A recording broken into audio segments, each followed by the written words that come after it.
ঝাড়গ্রাম জেলা সফরে আসছেন রাজ্যের মুখ্যমন্ত্রী মমতা বন্দ্যোপাধ্যায়। ইতিমধ্যেই প্রশাসনিক আধিকারিকদের ছুটি বাতিল করা হয়েছে। সেখানে সব ঠিক থাকলে আগামী 29শে ফেব্রুয়ারি ঝাড়গ্রাম স্টেডিয়ামে হওয়া জনসভায় যোগ দেবেন রাজ্যের মুখ্যমন্ত্রী মমতা বন্দ্যোপাধ্যায়।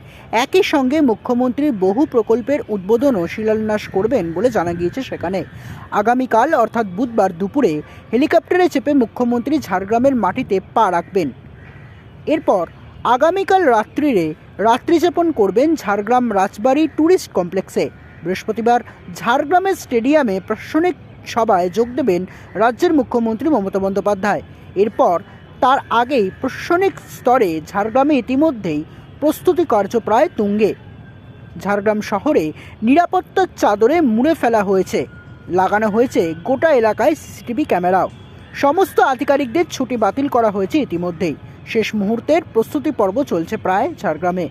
সব ঠিক থাকলে মুখ্যমন্ত্রী দুদিন থাকবেন ঝাড়গ্রাম জেলায়। প্রচুর প্রকল্পেরও উদ্বোধন ও শিলান্যাস করবেন তিনি এদিন ঝাড়গ্রাম থেকে। আগামী 10ই মার্চ তৃণমূল কংগ্রেসের ব্রিগেড সমাবেশ। তার আগেই এই ব্রিগেড সমাবেশের আগেই রাজ্যের মুখ্যমন্ত্রী মমতা বন্দ্যোপাধ্যায়ের আগামীকাল ঝাড়গ্রাম সফর দুদিনের জন্য।